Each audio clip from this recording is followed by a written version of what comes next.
I would like to extend a warm welcome to all members of the HR committee, officers, members of the public and press in attendance at today's meeting of the 12th of March 2026.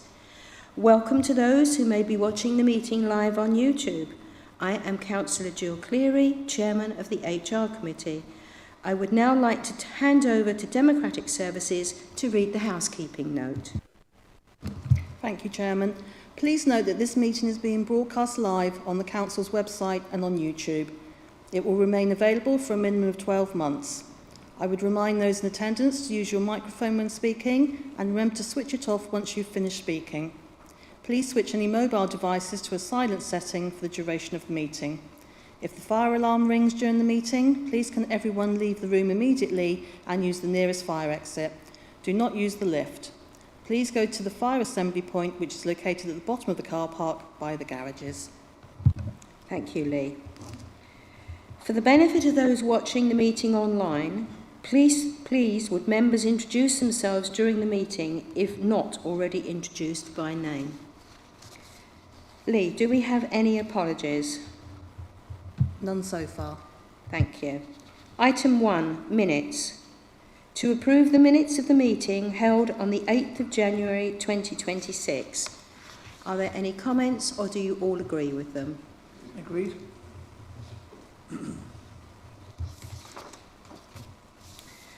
Item 2, declarations of interest. Do any members have any interest that they need to declare? None noted. None. Item 3, public participation. None. Okay. Item 4, HR update, which is in the report pages 3 to 8. Let's go to Helena Aylett, Service Manager, Human Resources. Helena, could you talk us through, please? Yes, thank you. Good morning, everybody. This is our normal update report that I bring to you each time that we meet. So I'll just pick out a couple of particular issues within it.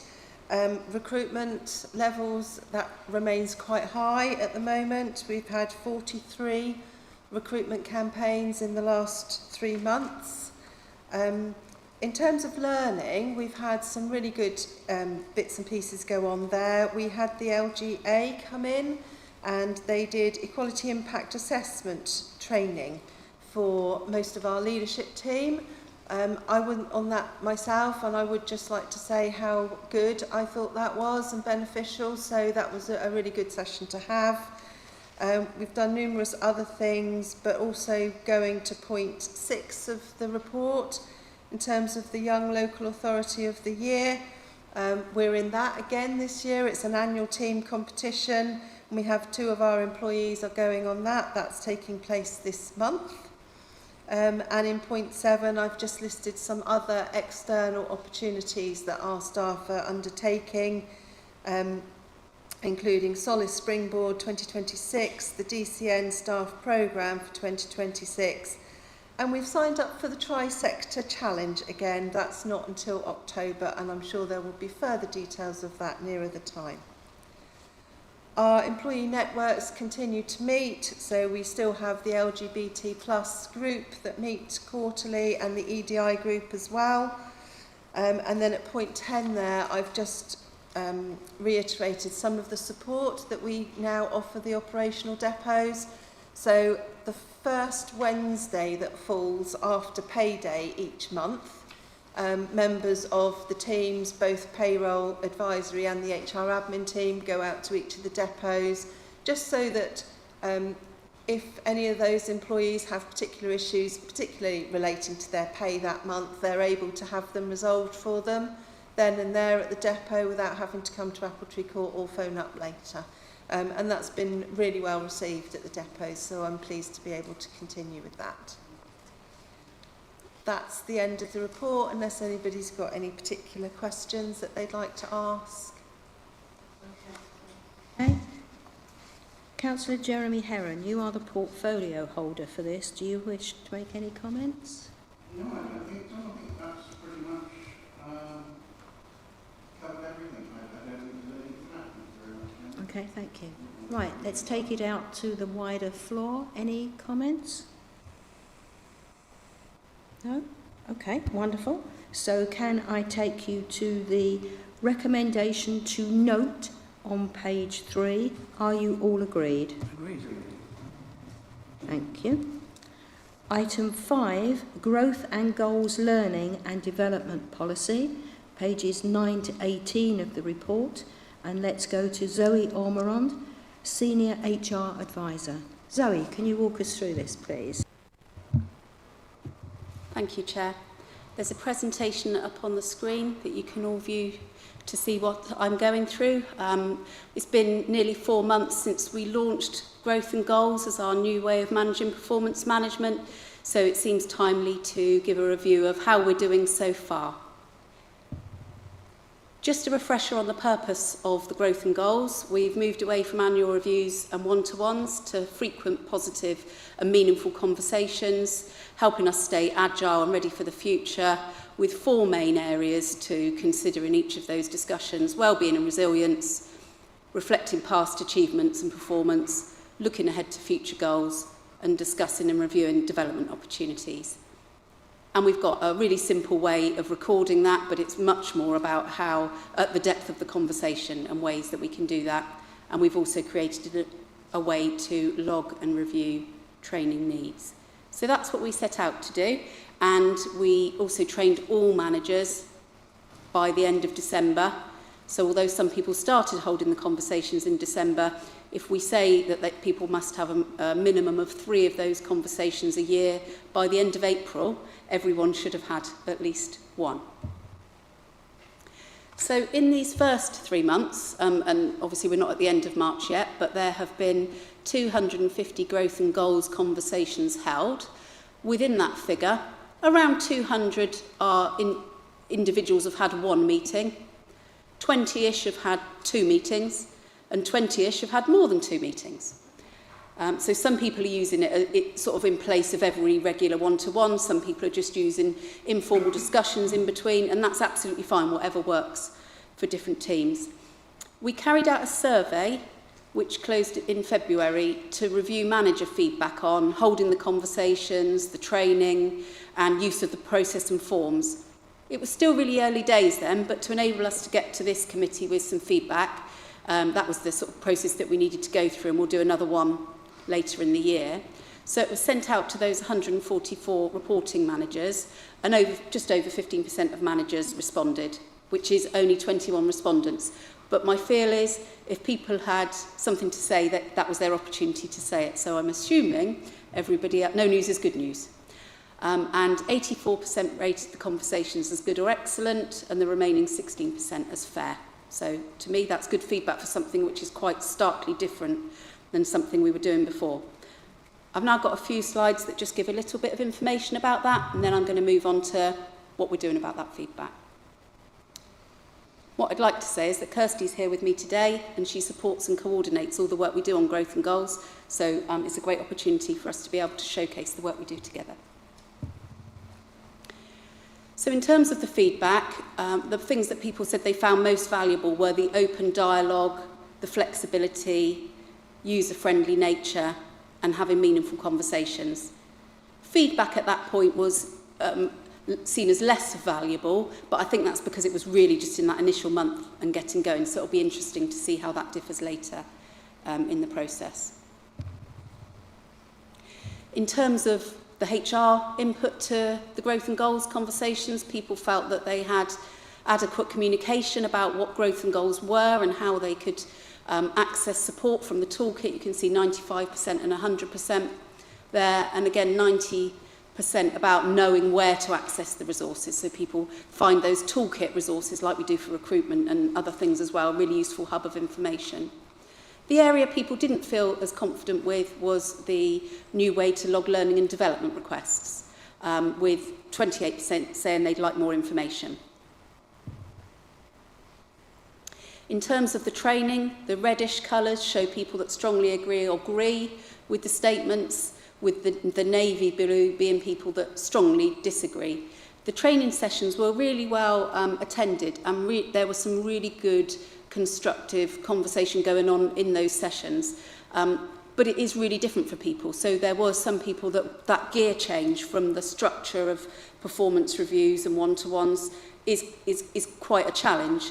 And so I think some of that strongly disagree was related to how confident they'd feel straight away going and having those conversations, and it's that try by doing and improve that way that most people, the negative comments were. But lots of people, the majority of people, felt that the training really enhanced their understanding of growth and goals and the tools to hold those conversations and increase confidence in having them.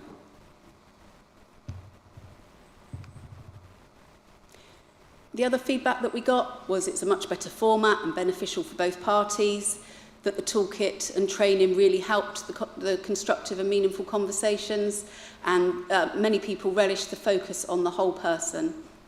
Others reflected that, yeah, it seems great, but we need more time for it to bed in to see the true benefits.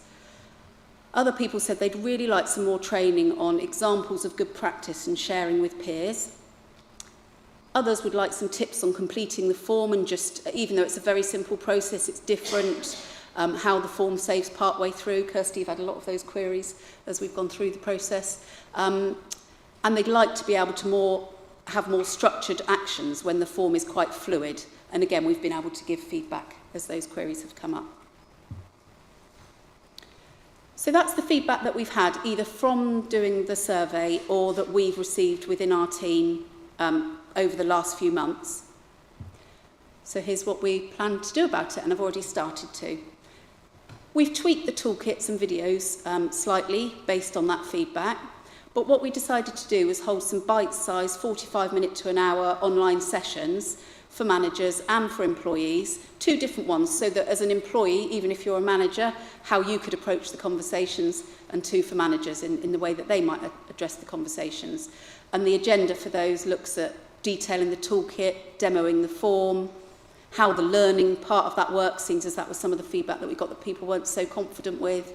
And then really talking to managers. The main part of that session will be about top tips for managers, preparing for conversations, and also doing a little bit of role play. Even if people don't want to join in, Kirsty and I will be doing that role play about how to have some of those conversations on the 4 main topics to help give some confidence. And then we'll allow time for questions and the group to share what's gone well, what hasn't, so we can help them develop that moving forwards. We ran some of those sessions last week and this week, but they weren't particularly well attended. So we're going to bring them to life again through Learning at Work Week, with some sessions where Kirsty and I'll do a small roadshow. That's here, online, and at Lymington Town Hall, as the depots are preoccupied in May, to really help bring the ways that top tips and ways that people can hold the conversations to life, bringing it to people rather than us offering it in-house. And then we plan to carry out another survey in 6 to 9 months' time, but we are planning to keep the form simple for now. Although some people might like some more structure, we've given ways that they can use the current process to achieve that. By the end of April, we'll also be in a position to review how many have taken place and to target different services and to try and understand, if not, why not, and how we can encourage that take-up over the spring.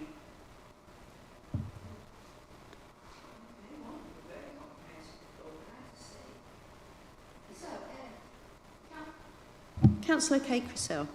Thank you, Chair. How is this linked to pay in any way? It's not directly linked to pay in any way. We have our standard way that people get increments in the April of a year. If people have done outstanding work throughout the year, we have our ways of recognising that haven't changed. So it might be that as part of one of these conversations there is a discussion about something that needs extra recognition, or there might not, but nothing's actually changed about the way that we have addressed pay. Helena, unless there's anything else you want to say? There's no direct link. Anybody else? Councillor Colm McCarthy. Thank you, Chair. Colin McCarthy here, Councillor from Pennington. Thank you for that report. You've answered quite a few of my questions there, actually, so I do appreciate it. It is disappointing to see, actually, that the uptake was only 21 respondents, to be fair. I mean, you've put a lot of work into this, and I'll be watching this very closely because I do a lot of appraisals and one-to-ones and team building in what I do in my workplace. So I do actually look at this very closely, and I do hope that it actually does increase from that point of view. You mentioned there about the feedback, that it was only 3%. Why was that so low? So this is people who have used the form and the value that they found in it so far. So in terms of what they found most useful about it, and it is only those 21 people, they found the meaningful conversations more valuable than giving feedback at that point. And I think that comes down to the confidence of the skills in holding the meetings more than anything else. But we'll see as time progresses and more people have completed them. Okay, thank you for that. And, you know, just one last question. You are correct. A lot of people, like, if it is good news, they're not going to say anything, but if it's bad news, they'll say quite a lot. I mean, I do understand, like, from one-to-one sessions that I have with the staff that I have, anyway, in the workplace especially, they'll tell you that they know that you want to hear, rather than tell you the truth. How does this actually overcome that? Because you've stated there, like, that they're coming in, they're actually stating, like, how user-friendly, meaningful, and everything else. But I'm sure behind the scenes that they're thinking the opposite. How would you actually overcome that? Because I'm trying to figure out here that if they've got negative feedback, how are you going to get that through to them to actually speak about that negative feedback?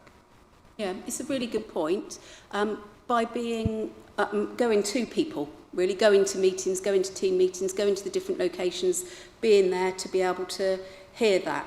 Also, by attending the training myself, I was able to pick up on some of that real life sort of nervousness and lack of confidence in the process. But genuinely, most people feel that it's an easy way to capture information. The toolkit and the form itself has prompt questions at the top of it to try and, if you're an employee going in and the manager thinks, how can I help this to be a meaningful conversation, the tips are there to do it. I'm not sure if that answers your question. Yeah, it does. And I mean, I will be watching this closely, as I say, because I'm pretty interested in how this is actually going to roll out. Yeah. So good luck with that anyway to you and your team, and do keep us updated. So I appreciate that. Thank you. Thank you, Chair. Thank you. Anybody else? Councillor Alan O'Sullivan. Just talking about the forms that they're having difficulty filling in, could you not have a short video that would work through that so they can do that? I find that easy sometimes when I'm trying to fill in a form. If I say, video, that's how I was supposed to have done it. I'm pleased to say we already have that in place. So alongside the toolkit are short videos on how to do everything. And it's not all just me, Kirsty, you've done a few of them as well. So it breaks up the monotony of Zoe-ness.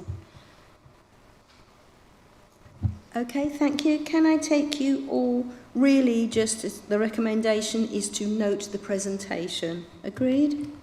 Absolutely. Thank you. Item 6, HR policy changes required in April 2026 as a result of the Employment Rights Act 2025, pages 19 to 88 in the report. Can we go back to Helena? Helena, will you walk us through this, please? Yes, of course. Members will be aware that I've raised the Employment Rights Act with you before to make you aware of it. I can now tell you that the secondary legislation we were waiting for has been passed. In case anybody is interested in how that is described, it's the Employment Rights Act 2025, open bracket, parental and paternity leave, close bracket, open bracket, removal of qualifying periods, etc., close bracket, open bracket, consequential amendments, close bracket, regulations 2026. I had to write it down because I couldn't possibly remember all of that, but just in case anybody wants to look it up, that's where it is. So it is now coming on the 6th of April. So the documents that I've attached here are the 4 policies that need just a small amendment to them to make sure that they will then be correct. And we will, of course, do some staff comms now to make sure that employees are aware of those small changes, without the track changes, obviously. So those are the 4 that are changing. They are fairly straightforward, but I would like to bring your attention to point 10 in the report, which are further changes that we are expecting. later this year or indeed during 2027. One of those is the change to unfair dismissal, which is happening in January, and we talked about this last time. It does mean then that people will be able to claim unfair dismissal after 6 months employment, whereas it was 2 years. But just to quantify what that actually means is, in essence, anybody who starts with us in July this year will have that qualifying period in January. So it doesn't actually start for people that join us in January to have to work 6 months to have that qualifying period. I hope I've explained that sufficiently that it makes sense to everybody. And because of those changes, one of the things that we'll be looking at in the next couple of months is to have a good look at our probation policy, and how we make sure that managers do all the correct assessments and make sure that people are acceptable within their job role before we say to them that they've passed their probation and they secure their employment with us. So that's something we're going to be looking at. There are some other changes that we're waiting for dates to be confirmed on, and those are at points 12 and 13. And then also just to point out point 14, there is something coming called the Public Office Accountability Bill.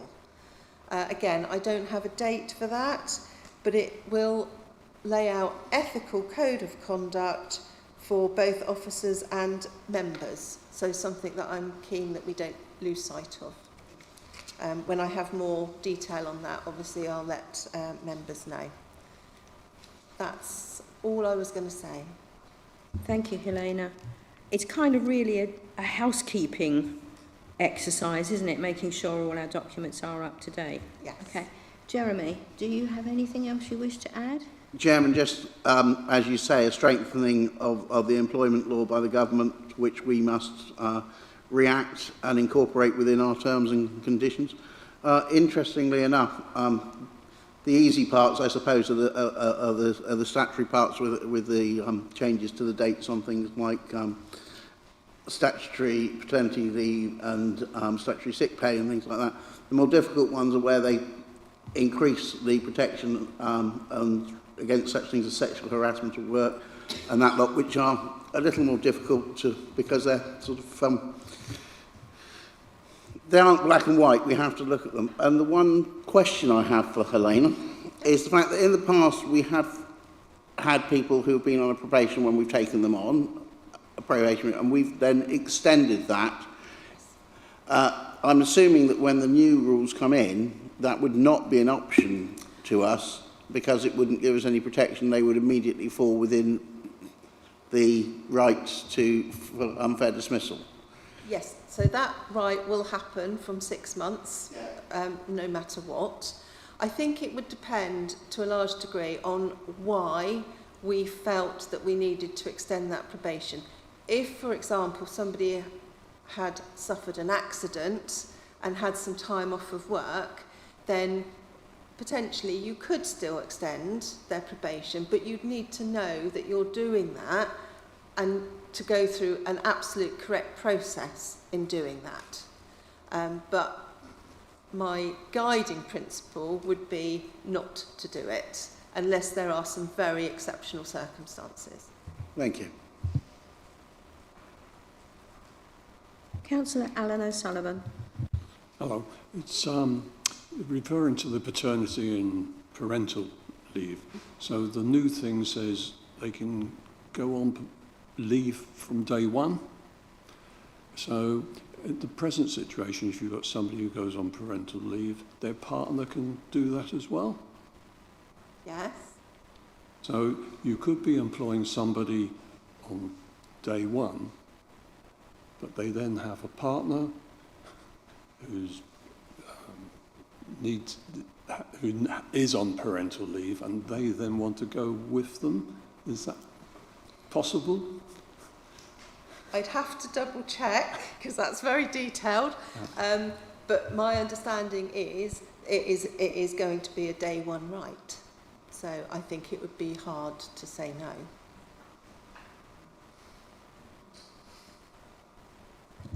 Anybody else? Councillor Kate Crissell. Just a comment, really. I wish I was starting work and not retired because it sounds wonderful. Thank you. Thank you. Right, can I take you to the recommendation to note on page 19? Are you all agreed? Agreed. Agreed. Thank you. Right, item 7, quarterly health and safety report, pages 89 to 158 in your report. I'd like to take to James Loring, Corporate Health and Safety Manager. And James, I realise this is the last time you're going to report to us. James. Good morning, everyone. So this is our quarter 3 health and safety report. So it goes through some of the significant work the team have done in quarter 3. So I'll just kind of take you through some of the highlights. The first one is our reviewed vibration at work policy. So this is a review of a 2018 policy. In the report, it details some of the key requirements outlined within that review. We've also done a review of the driving at work policy. So this is an extension within the scope of our occupational road risk policy. So it now includes the scope of the fleet vehicles in the policy, and the health and safety team have worked quite closely with HR and Helena and Liz Mockridge in Waste and Transport. And then just some highlights from our accident incident report for quarter 3. So again, really positive news this financial year. Overall, we're seeing a decrease quarter by quarter in non-reportable injury incidents throughout all teams in the council. We had a total of 2 RIDDLE reportable incidents in quarter 3. Overall, this is down 30% when compared to this time last financial year. And we had a total of 40 days lost in quarter 3 due to injuries. Again, this is a reduction of 40% when compared to this time the previous financial year. And in the report, I have also detailed out a bit more information about each of the RIDDLE reportable incidents that occurred in quarter 3. That's kind of the main highlights from me, so I'm happy to take any questions. Okay, as this comes under my portfolio, I think, again, James, it's a very good put-together report. I am really pleased to see our accident incident quarter 3 come down, as we kind of guessed it would with the waste rollout and not handling of sacks. So I'm very happy with this report. Anybody else got any other comments? Councillor Joe Riley. This is quite a big report on vibration. Do we have a lot of employees that suffer with this? There are some, there's a small limited number that have had historic health concerns with vibration. This might not necessarily be directly through work, but when an employee has symptoms of normally something called white finger, which is damage to nerves and blood vessels in their fingers, when that's been raised, we would then put them on our occupational health and health surveillance, and that helps monitor their condition to ensure it's not degrading over time. So there are, I think, still employed a small number of employees on that. We also provide health surveillance on the teams who are at most risk, which is what the policy identifies, and that is mainly within the grounds maintenance team, who are using tools which have a higher vibration in use. Is that employees or subcontractors to the council, or just employees? Employees. Yeah. Okay. So our contractors would be their duty to monitor that. Okay, thank you. Let's go now to Councillor Kate Crissell. Thank you, Chair. Are we allowed as a council to do random drug tests and drink tests, alcohol tests? Or... Random, did you say, sorry? Yeah, spot check. So currently it's not our policy to do random testing. We have a with cause drug and alcohol policy. Okay, thank you. Councillor Alan O'Sullivan. It's just for understanding, really, because you've got on here hit by moving vehicles, then you've got hit stationary vehicles, and then you've got driving forward vehicles. What's the difference between them? So driving from, these are down to, this data is from the transport team, so it's not directly managed by the health and safety team. So hit by moving vehicle is both vehicles were moving in terms of a vehicle accident, so this isn't an employee who's been hit by a vehicle. This is a vehicle. Stationary is that essentially it's a parked car that's been contacted. Yeah. And what was the other one? Sorry. Moving forward was non-reversing essentially, so they've moved forward into it. Councillor Jeremy Heron. Yeah, I was just looking at the driving one. I understand that obviously the drivers of our HGVs and that lot have regular medical checkups, but how do we monitor the medical conditions for those who are particularly in the grey fleet where they're sometimes driving? Is that a regular questionnaire that goes out, or is that reliant on someone only reporting when they feel they have an issue? It's reliant on the employee identifying their health concerns and medical issues, but that could go through different routes in terms of through HR, through their manager, or through the health and safety team. So again, it's through getting different types of data sources. We would then make sure that all areas are covered within that, because that could also impact on first aid within an office as well. So. Okay, so it's not a declaration that's done regularly as with the medical for it's the not HGVs? No, there's no auditing process on that. Okay, thank you. Can I then take you to the recommendation on page 89? And I need to ask you whether they will support the 2 policies and note Q3 report. Do you all agree? Agreed. Thank you.